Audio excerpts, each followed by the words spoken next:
O versículo de número 1 do capítulo 3 vai dizer assim: eis que naqueles dias, naquele tempo, em que mudarei a sorte de Judá e de Jerusalém. Deixa eu pegar aqui o primeiro adendo aqui. Eu prometo que essa mensagem vai ser muito cirúrgica, e eu prometo tentar não me prolongar nela, de verdade, irmãos. O texto diz: eis que naqueles dias e naquele tempo, eis que mudarei a sorte de Judá.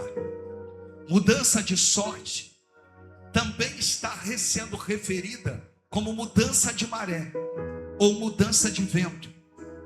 É o Senhor dizendo para embarcações que aqui estão que a sua embarcação estava indo numa direção, e quem nunca teve uma embarcação que decidiu seguir um caminho diferente daquilo que talvez fosse planejado no início como o caminho certo? Quem nunca saiu da rota? Quem nunca viveu algo diferente? Esse texto vai dizer que o Senhor vai fazer mudar a sorte. Mudar a sorte, eu volto a te dizer, está falando a respeito de uma embarcação que estava indo numa direção, mas Deus olhou do alto e disse: não é esta a direção que eu quero para a tua vida. E o Senhor faz então soprar um vento oriental que é capaz de mudar a direção. Pense comigo, de repente, alguns meses atrás, você não se imaginou vivendo o que você está vivendo hoje.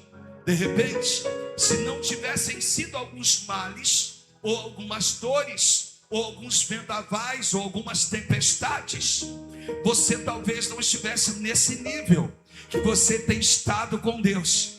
Eu estou dizendo que o meu Deus é o Deus que resolve algumas coisas simplesmente fazendo soprar um vento oriental.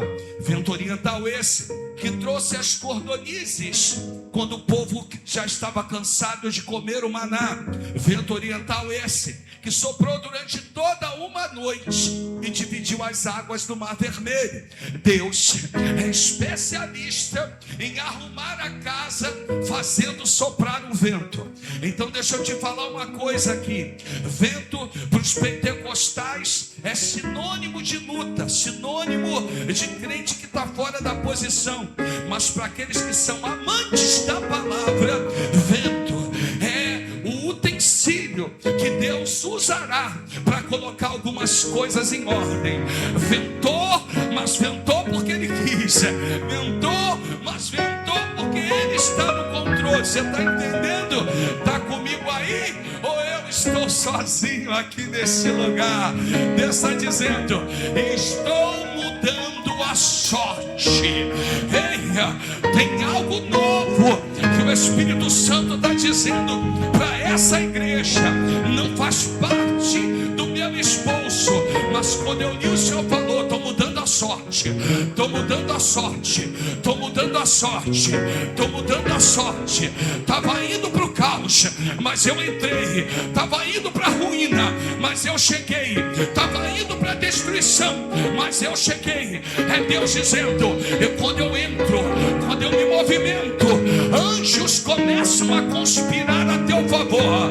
Deus está dizendo: não haverá choro, não haverá destruição, não haverá casamento interrompido, não haverá lar dispersos, não haverá filhos perdidos, não haverá. Vira para alguém e diz assim: pode tranquilizar o teu coração. Diga assim: o que era para ruína, Deus entrou e está dando vitória, hein? Se Deus, Rony, só entrasse, estava bom.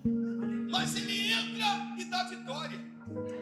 Ele entra e me dá o direito de experimentar de coisas novas. Ele entra e Ele coloca nos meus lábios um novo cântico.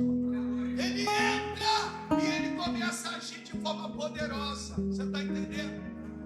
Ah, Jesus. Oh, Pai, eu disse que eu não vou demorar, Jesus.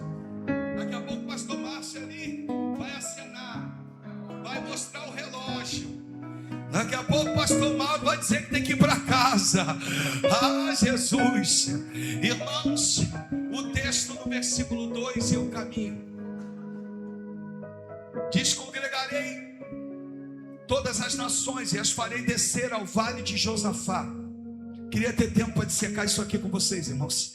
E ali entrarei em juízo contra elas, por causa do meu povo e da minha herança, Israel, a quem elas espalharam por entre os povos, repartindo a terra entre si.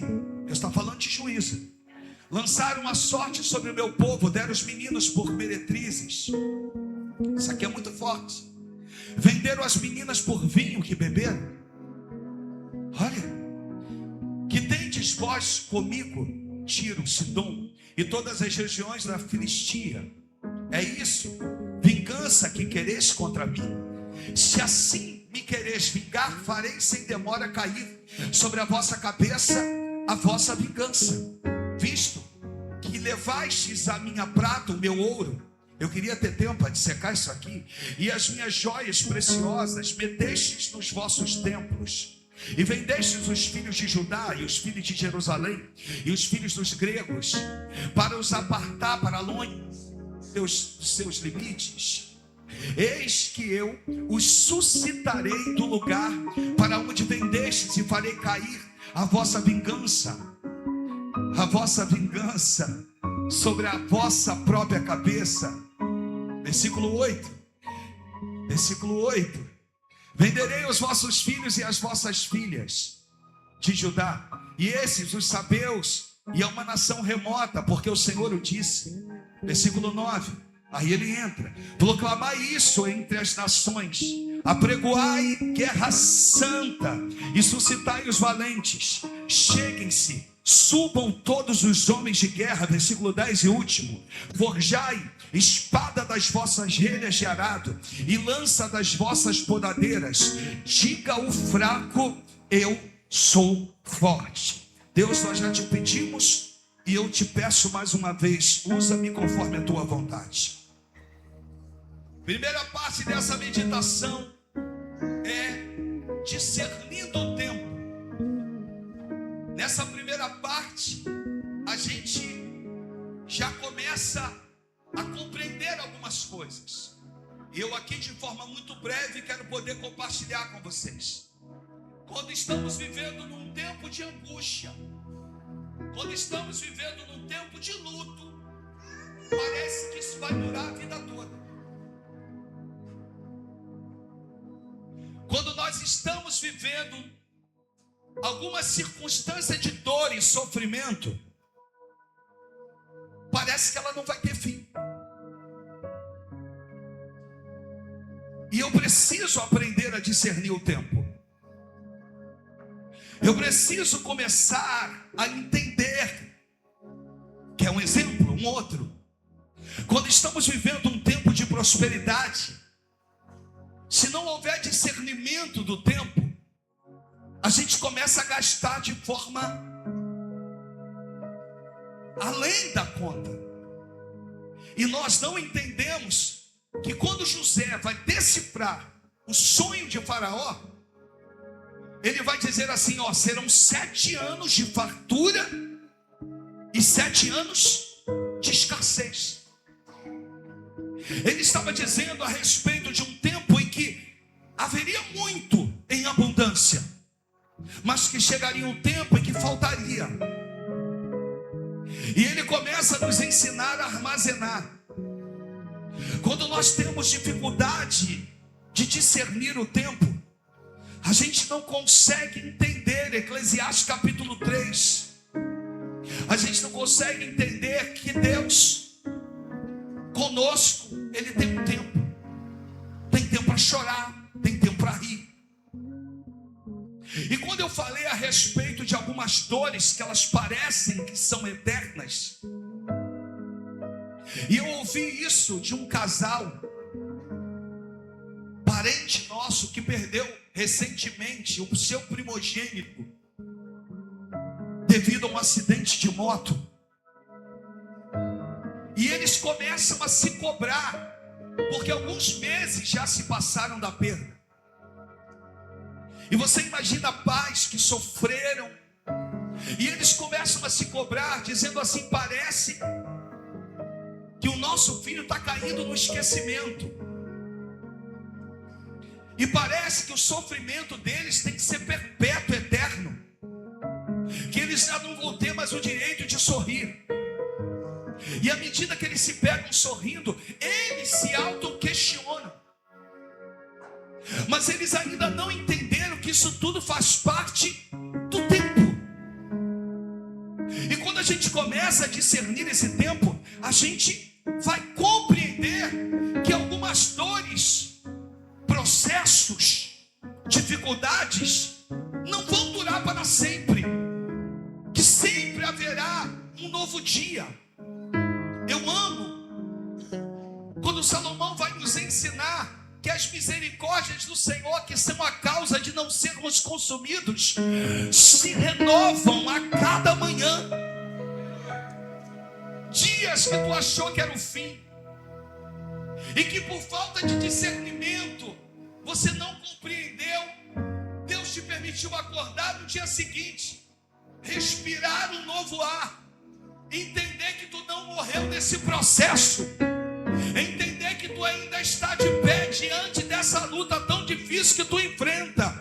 Eu gosto porque o salmista, para a gente contextualizar, no Salmo de número 2, no Salmo de número 2, versículo de número 4, o texto vai dizer: ri-se aquele que habita nos céus, o Senhor zomba dele. Sabe o que esse salmo está falando, esse versículo?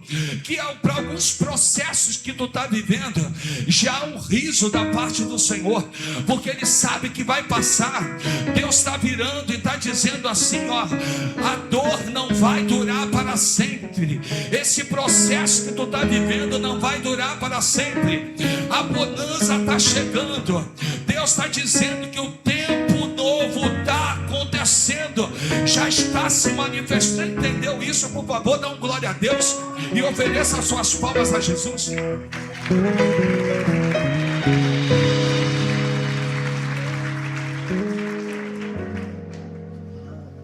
Só que o que está acontecendo aqui com Joel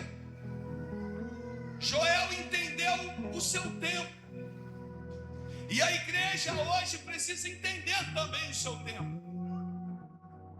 E o tempo é o tema da nossa meditação.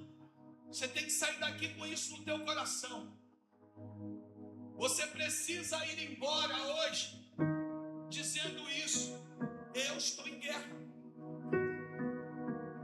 E eu vou te ensinar a dissecar essa guerra. Eu vou te ensinar a guerrear hoje da forma correta. Mas independente disso, você está em guerra. Porque quem não tem aqui alguém para qual precisa interceder, está em guerra.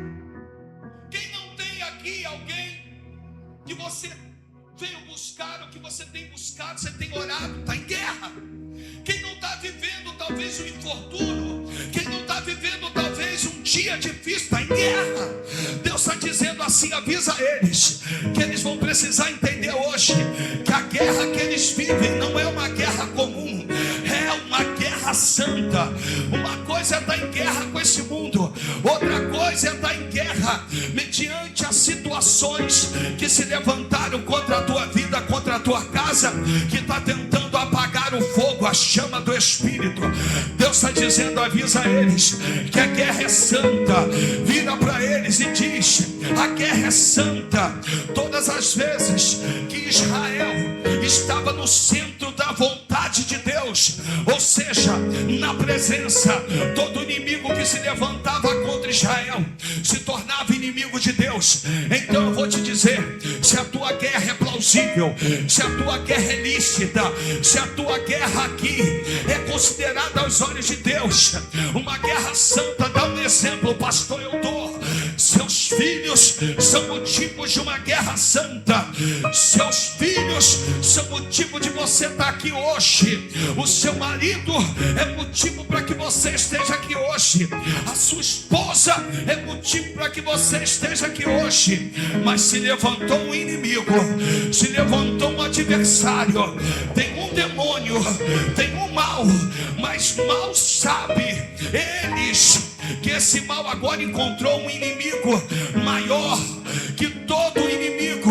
Ele encontrou um Deus poderoso que nunca perdeu uma batalha.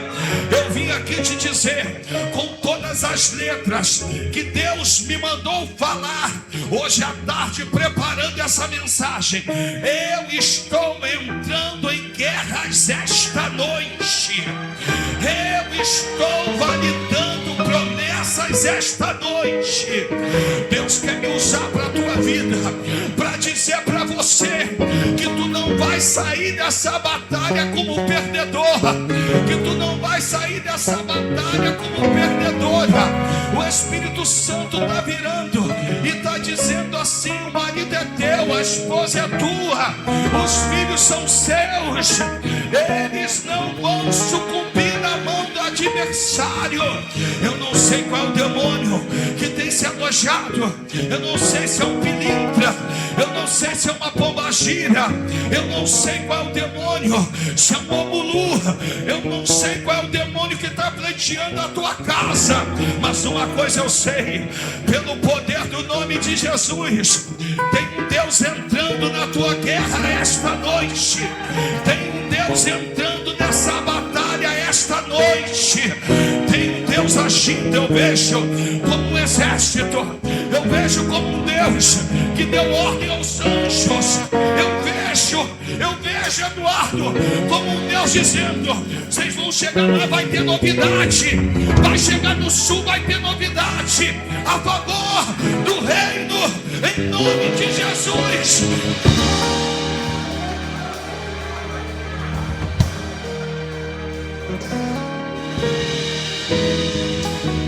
Prova isso no texto, prova.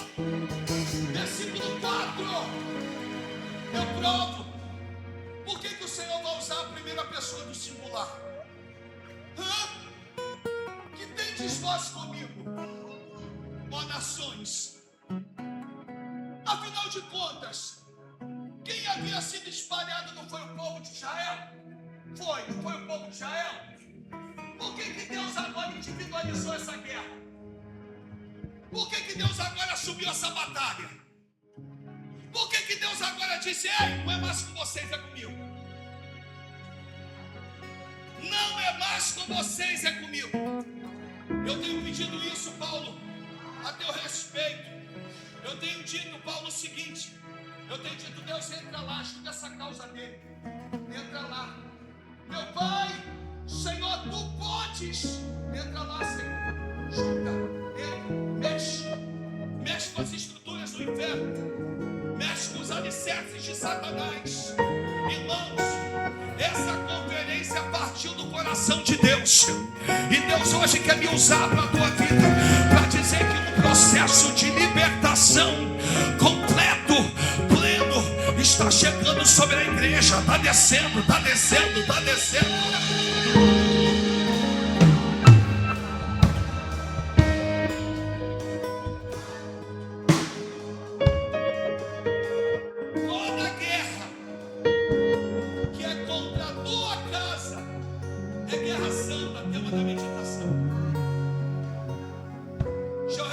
Toda guerra que é contra, que tem se levantado contra a tua família, é guerra santa. Toda guerra que se levanta, e aí vai um adendo, cuidado, contra a casa de Deus, é guerra santa. Guerra santa é o Senhor dizendo assim: ei, parou. Deixa que agora é comigo. Deixa que agora eu vou entrar. Deixa que agora eu vou operar. Deixa que agora eu vou fazer. Você está entendendo isso? Você compreendeu isso? É um tempo de guerra.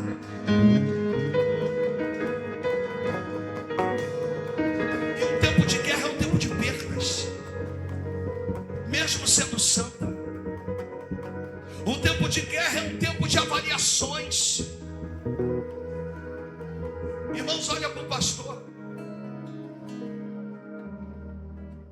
Eu não ministro na totalidade. Quer continuar perdendo até quando? Está perdendo, cara.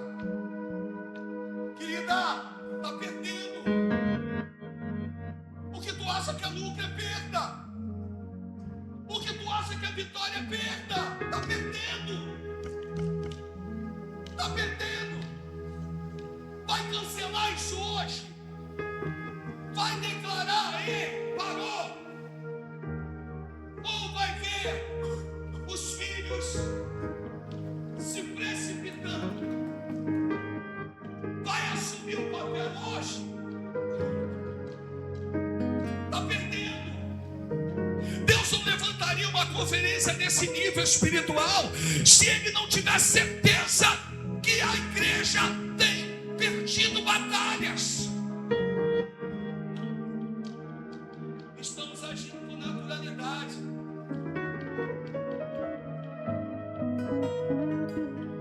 Segunda parte dessa meditação.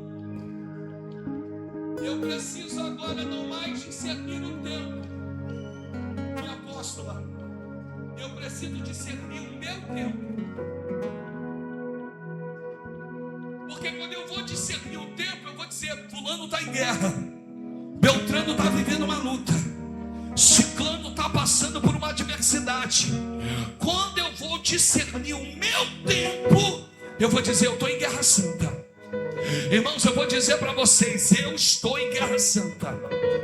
Porque na representação dessa igreja, enquanto a vitória não chegar para algumas vidas aqui, enquanto alguns não se converterem como Deus prometeu que converteria, eu estou em guerra santa.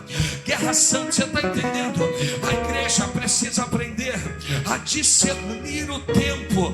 Só que tem um problema. E o problema consiste no discernimento do meu tempo. Por quê? Porque Joel, no capítulo 3, no versículo de número 10, o texto vai dizer: forjar a espada das vossas reias. Deixa eu explicar isso aqui para quem está perdido no texto. O Senhor está dizendo assim, ó, no texto: ó, o que você tem? Usa o que tu tem como arma, porque o adversário está vindo. O que o texto está dizendo é o seguinte: não tem espada, usa as rédeas do arado como espada, como lança, e usa as podadeiras. Usa o que tu tem. Assim, pastor, não entendi muito bem. Eu te explico. Tu tem uma palavra chamada oração. Escuta o que eu vou te dizer. Há uma naturalidade em vista de muitas coisas que só se vence com o joelho dobrado. Existem coisas que o inimigo vai dando linha. Deixa ele seguir. Deixa ela prosseguir. Deixa ela pensar que vai. Deixa ele pensar que já venceu. Deixa eles acharem que estão indo. Mas eles têm ido ao culto. Mas eles têm levantado as suas mãos. Mas eles têm louvado, tocado, pregado. Eles têm sido instrumento. Eu quero te dizer que a palavra não volta vazia, sem que antes cumpra aquilo que lhe apraz. Mas não significa que o instrumento ao qual a palavra saiu seja que ou tenha a sua vida transformada. Você está entendendo? Diga amém. Então Deus está dizendo assim: é muito mais do que aquilo que você fala, é aquilo que você precisa viver. Deus te trouxe aqui para te dizer: precisa viver o que tu prega, precisa viver o que tu canta, precisa viver o que tu diz, precisa ser crente de verdade, precisa ser homem de Deus e mulher de Deus, precisa, quando hoje, quando amanhã, quando depois. Em Lucas, o texto vai dizer que Jesus vai declarar: importa-vos contudo caminhar hoje, amanhã e depois. Deus está dizendo: não basta ser crente agora, quando o rojão apertou. Deus está dizendo: eu quero ver se tu vai me louvar quando tu não vê mais circunstâncias, mas eu também quero ver se tu vai me louvar quando eu der o alívio que tu precisa. Quando eu arrancar de você a dor que está te fragilizando, te arrebentando, te arregaçando, o Espírito Santo está dizendo: evangelho é coisa séria. Evangelho é coisa, deixa eu repetir, evangelho é coisa séria. E não estou aqui com o dedo apontativo, não estou aqui tentando dizer que você não está. Eu estou aqui dizendo: o que Deus quer de nós é mais, o que Deus quer da igreja é mais.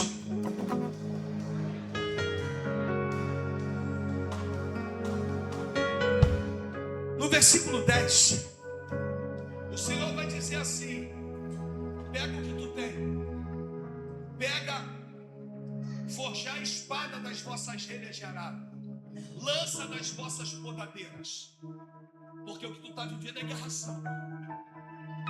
Você entendeu até aí, por favor, para que eu possa caminhar? O núcleo central é o encerramento dessa mensagem. Só que quando chega ou em Isaías capítulo 2, versículo 4, ou em Miqueias capítulo 4, versículo 3, porque o texto é o mesmo, tanto em Isaías quanto em Miqueias o texto é o mesmo. O Senhor muda. Ele julgará entre os povos e corrigirá muitas nações.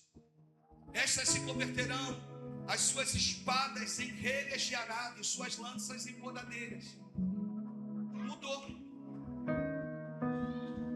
Se antes, lá em Joel 3,10, o Senhor está dizendo assim: você vai precisar pegar as suas podadeiras, transformar em lança.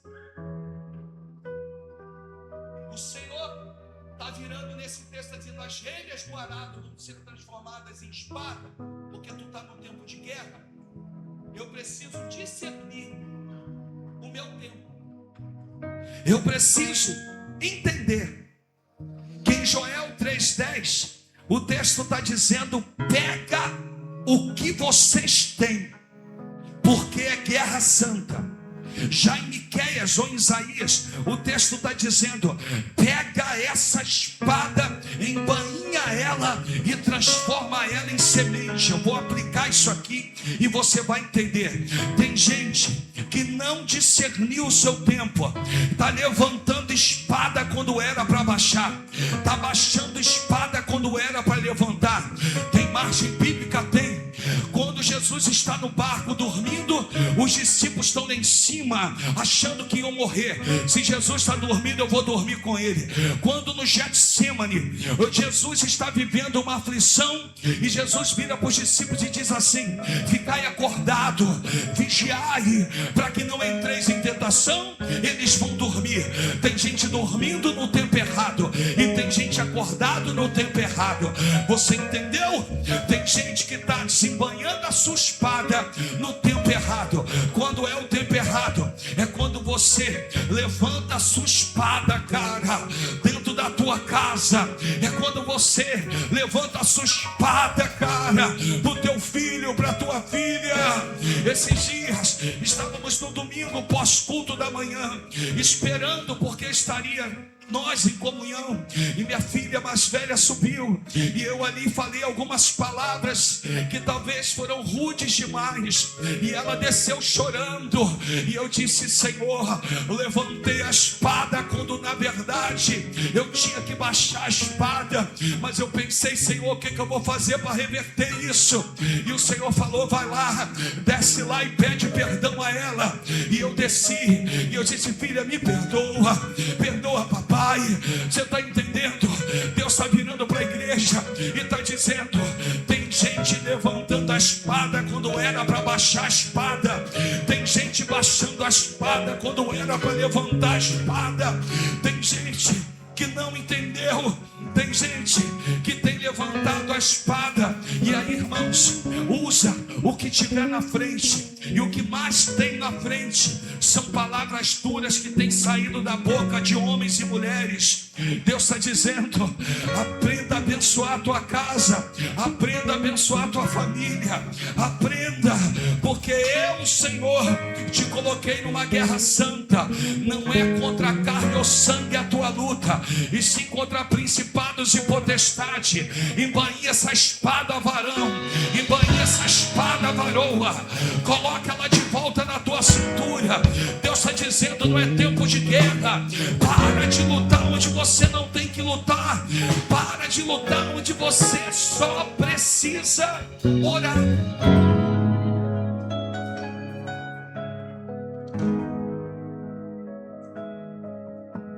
Pais, se desarmem diante dos seus filhos. Estou caminhando para o terceiro e último tópico. Pais, se desarmem diante dos seus filhos. Falei isso ontem. Não é não corrigir. Porque às vezes, pastor Márcio, a gente vai achar: não, então eu não vou corrigir. Não é nada disso. A autoridade está sobre você. Mas embainha essa espada. Deixa eu falar para você algo importante. Existem filhos que só estão precisando de um abraço.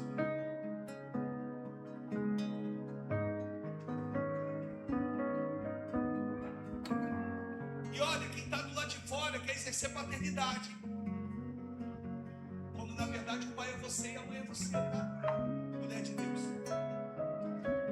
Mas tem gente lá fora que já viu a fragilidade. Um dia desse conversar com meu irmão sobre isso.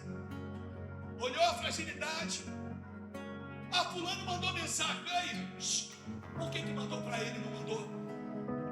Oh, tem algo estranho aí. Tem algo estranho. Percebeu a fragilidade, disse: vou mandar uma mensagem.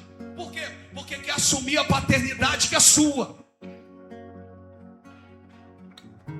Querem se colocar como bom moço, quando na verdade não são. Porque se fosse amava lá atrás, se fosse falava bem lá atrás, se fosse defendia lá atrás, não defendeu, nunca defendeu. E agora? Tudo isso por quê? Porque às vezes eu e você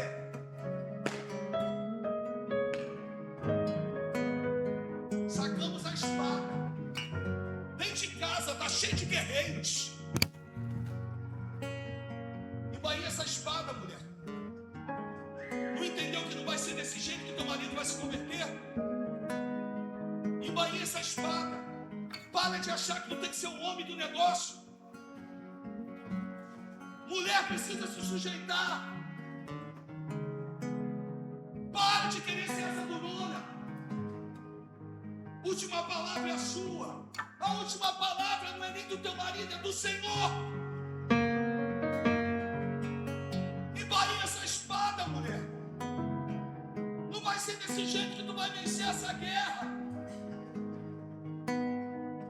Enquanto Joel está me mandando arrumar o que quer que seja para fazer uma espada, Miqueias está dizendo o seguinte: ó, esse tempo é tempo de paz. Quando você se deita com a tua esposa, os casados, é tempo de paz, é tempo de semente. E não estou usando semente como proliferação. Às vezes o pé de guerra se levanta. Deus está dizendo: esse tempo, esse negócio de vai dormir na sala, o outro vai dormir. Não, haja o que houver. Vem com casados mais uma vez. Faz de novo o curso. Aprenda, porque Deus quer ensinar vocês. O casal, quarta-feira, vai completar 48 anos de casados. Eu tenho 50 de vida. Eles têm 53 que se conheceram, 48 de casados. Tem coisas, passaram por coisas. Deus está dizendo: embainha essa espada, mulher.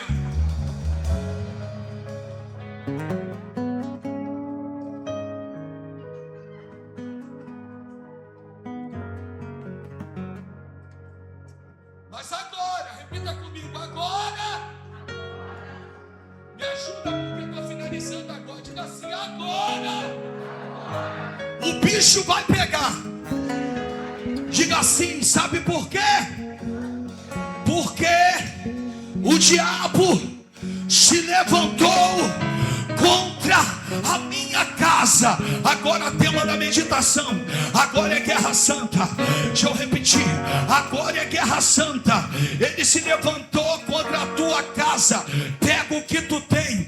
Terceira e última parte conclusiva dessa mensagem diz assim, ó, versículo de número 9, vai, versículo de número 9, em nome de Jesus, vai, versículo 9, isso, coloca pra gente, proclamar isto entre as nações, apregoai guerra santa, suscitai os valentes. Deus está falando com você que veio hoje. Deus está dizendo que Ele está suscitando os valentes. Deus está levantando agora uma geração diferente. Deus está dizendo o seguinte: coragem. Tem alguém do teu lado aí, vira para ele, vira para ela. O que esse texto está dizendo é coragem, coragem. Isso, o que o texto está dizendo para a igreja, estou terminando, é coragem, me ajuda, vai, é coragem, me ajuda, vai, 1, 2, 3, vai. E coragem, pode ser que eu não tenha, pode ser que você não tenha, mas eu vim te dar uma boa notícia: em Deus nós ganhamos. Segundo ponto, falando sobre suscitar e coragem. Olha para o pastor. Ande com quem tem coragem.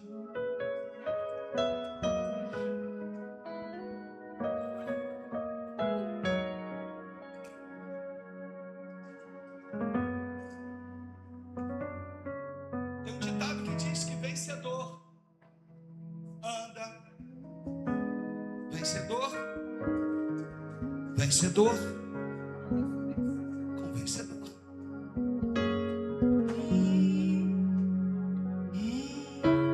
Eu já ando com vencedor, cola mais.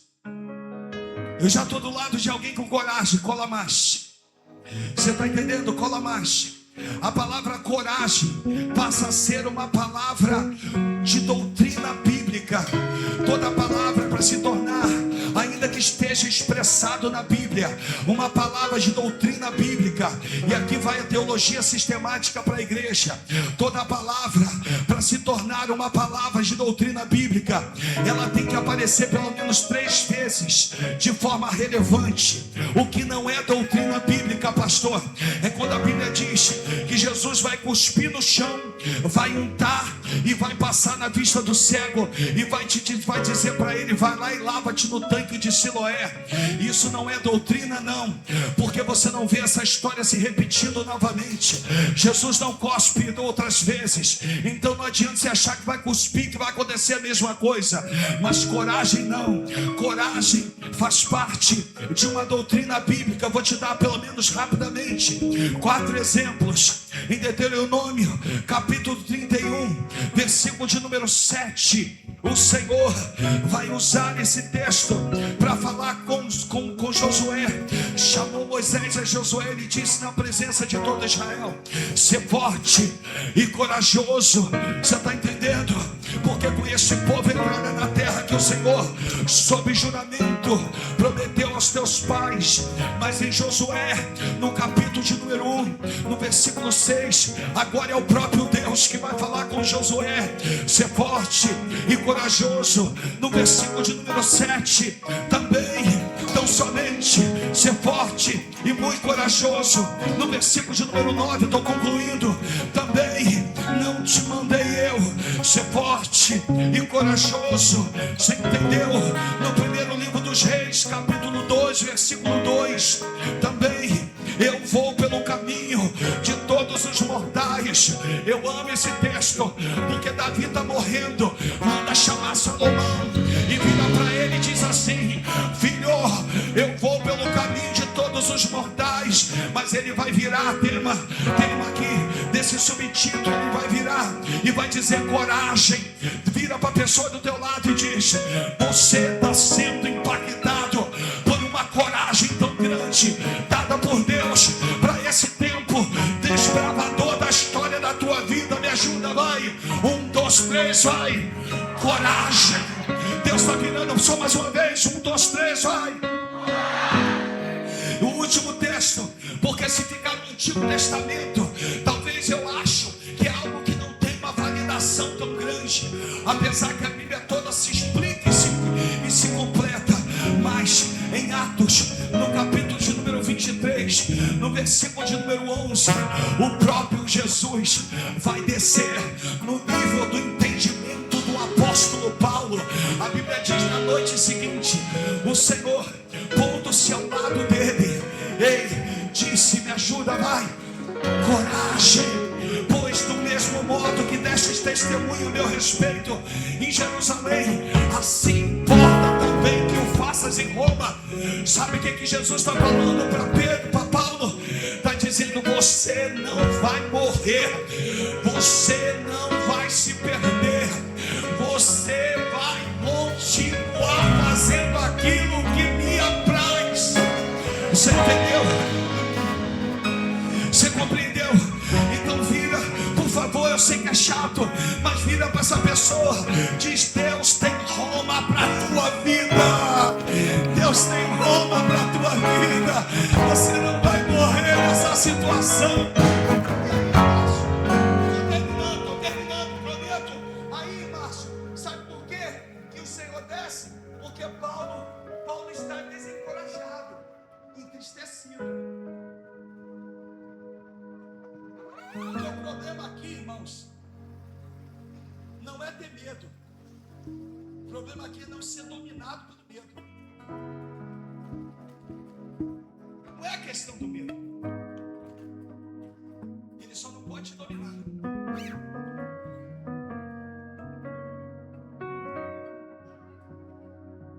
que está faltando para tu entrar lá?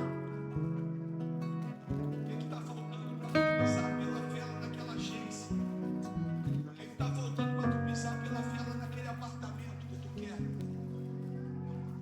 O que está faltando para nesse apartamento de assim que vocês estão, vocês entrarem hoje, sair daqui, chegar lá, dobrar o joelho e falar: Deus, pode nos dar esse lugar? O que está faltando para a gente exercer a nossa fé? O que está faltando para você que tem vivido uma vida infeliz, virar para Deus e falar: Senhor, tu pode me fazer feliz? O que está faltando? O que está faltando para essa igreja? Para assumir seus posicionamentos. Então não é questão de ausência de fé, irmãos. Segundo Crônicas, capítulo 20, é o último texto que eu te cito, versículo de número 3. O texto diz que Josafá teve medo, irmãos. Teve medo. Quem nunca teve medo? Quem nunca enfrentou uma situação que o medo bateu? Não é questão do medo. Calvino, e eu chego à minha conclusão, Calvino vai dizer aqui algo muito relevante. A partir de hoje, não podem mais haver desculpas. É guerra santa, irmãos. Guerra santa. É a sua família que está em jogo. São seus filhos que estão em jogo. É guerra santa, irmãos. Deixa eu repetir isso, por favor. É guerra santa. Só que no versículo de número 10, do capítulo de número 3 de Joel, o texto vai dizer: forjar a espada das vossas relhas e lança das vossas podadeiras, e diga o fraco. Me ajuda, diga o fraco: eu sou forte. Diga o fraco: eu sou forte.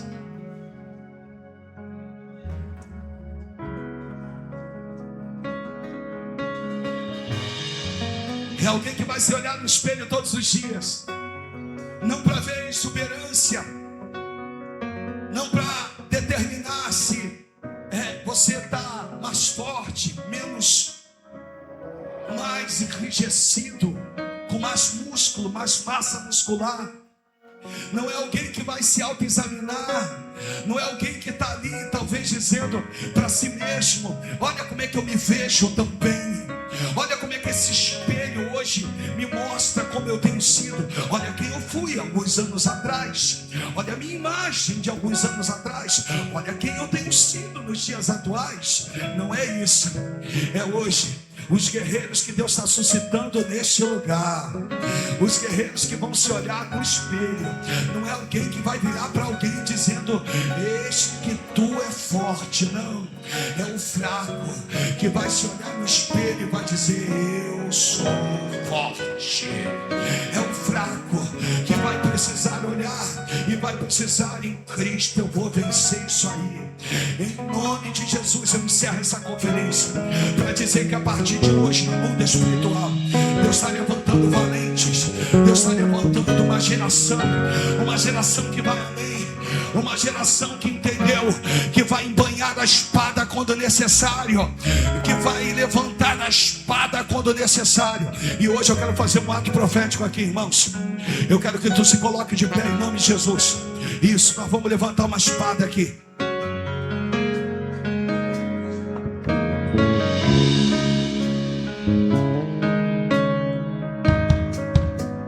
Nós vamos levantar uma espada aqui nesse lugar. Irmãos, eu sou canhoto, amém? Então você vai ver muitas das vezes eu utilizando a minha mão esquerda por ser canhoto, amém? Então eu sou canhoto, não tem jeito. Então, se eu tivesse que pegar a espada, eu pegaria com a minha mão esquerda. Com a minha mão. Diga assim a partir de hoje.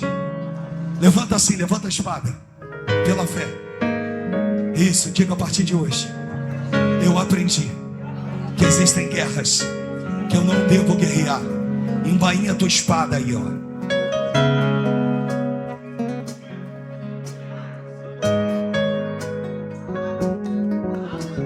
Diga assim: mas agora, quando se tratar da minha família, diga assim: Satanás. As mulheres vão dizer assim: você vai se deparar com uma leoa. Os homens vão dizer assim: você vai se deparar com um leão rugindo. Não troca não, irmãos, pelo amor de Deus, em nome de Jesus. Vamos lá, diga assim: agora, quando Satanás se levantar contra a minha família, eu agirei como um leão. Pega a espada no mundo espiritual. Apaga a luz que eu quero dar liberdade. Tem gente que fica tímido, irmãos. Tem gente que fica tímido. Em nome de Jesus, embainha a espada de novo.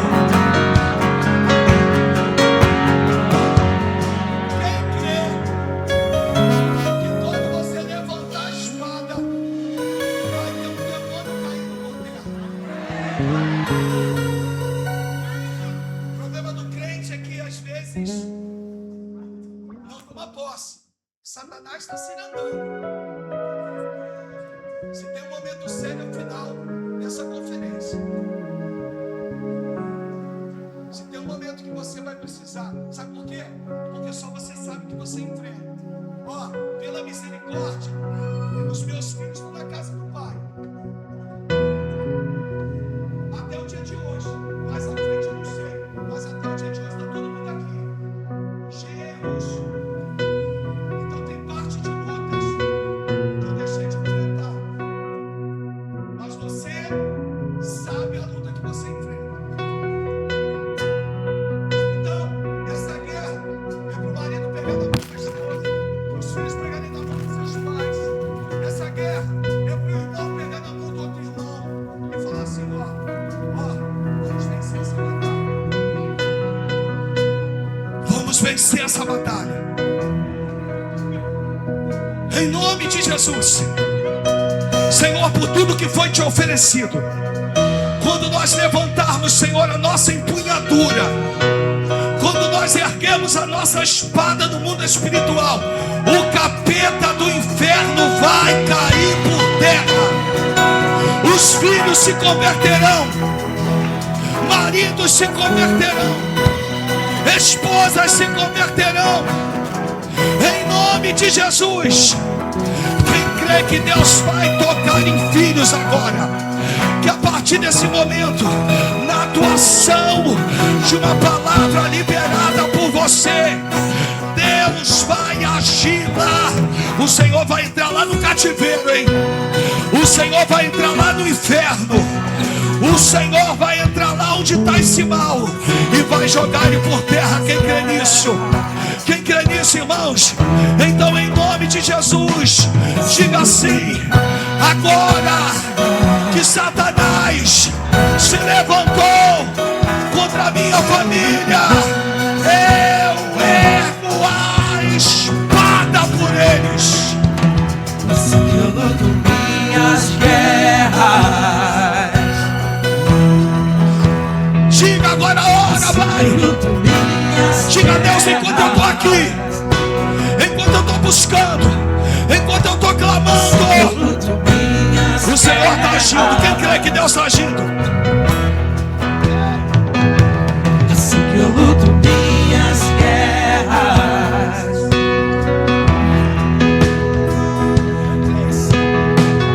Parece que estou cercado, mas sou guardado por ti. Parece que estou cercado, mas sou guardado por ti. Parece que estou cercado, mas sou guardado por ti. Parece que estou cercado, mas sou guardado por ti. Assim que eu luto minhas guerras. Todo mal já caiu por terra. Assim que eu luto minhas guerras. Toda potestade já despencou. Assim que eu luto minhas guerras. Todo principado já foi embora, perdendo essa batalha. Assim que eu luto minhas guerras. Deus entrou na tua guerra. Assim que eu luto minhas guerras. Assim que eu luto minhas guerras. Tem anjos se movimentando, irmãos. Parece que estou cercado, mas sou guardado por ti. Parece que estou cercado, mas sou guardado por ti. Parece que estou cercado, mas sou guardado por ti. Parece que estou cercado, mas sou guardado por ti. É para quem crê, para quem está vivendo um momento tão difícil. Você vai virar e vai dizer: Deus, envia um anjo lá. Mas especifica, vai. Especifica, vai. Envia um anjo lá. Toca, toca. Fala o nome dele, fala o nome dela. Diga a Deus: envia um anjo lá, envia. Nós não podemos dar ordem aos teus anjos, mas tu podes. Senhor, envia um anjo lá essa noite, envia. Arrebenta com esse cativeiro. Senhor, essa filha que até o dia de hoje estava escravizada a um sentimento de derrota, estava presa nessa situação. Meu Deus, envia um anjo lá, envia. Envia um anjo lá, Senhor. Para a gente encerrar esse culto, vai. Envia um anjo lá, Jesus. Deus, envia um anjo lá, envia. Deus, eu preciso ver um sinal teu, um sinal teu. E o sinal vai ser: eu não sei o que houve, mas na hora tal, mas por volta das 22 horas e 15 minutos, algo aconteceu na minha vida, em nome de Jesus. Pois eu estou dizendo, Deus está proclamando libertação aos cativos, está pondo em liberdade os algemados, está pregoando o ano aceitável do Senhor, está tirando a coroa de cinzas e está colocando risos de alegria. Se tu crer, ofereça o melhor de suas palmas para Jesus.